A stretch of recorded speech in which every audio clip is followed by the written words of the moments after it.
น้ำมุ้ย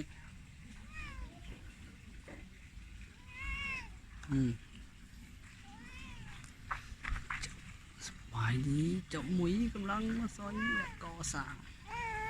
อืมอะไร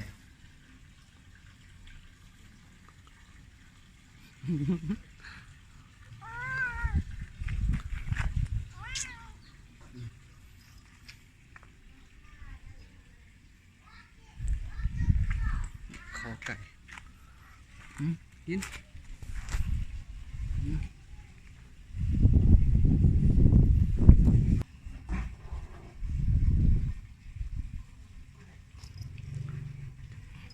คอไก่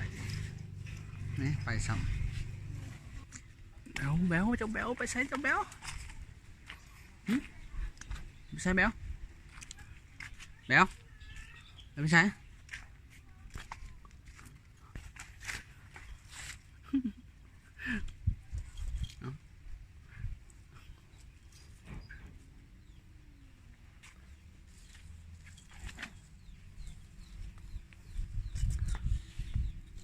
มาอาบแดด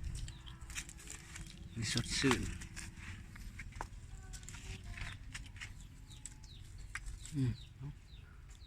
หามึงงัด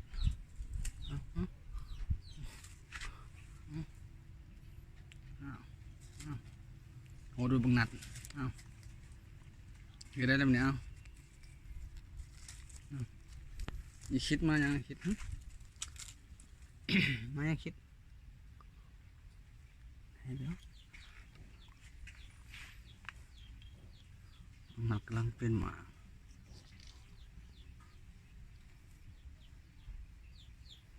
แบ๊วมานี่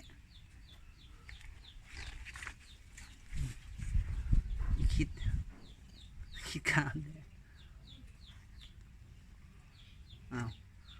คิดคิดอาบแดดให้ได้คิดพอนะ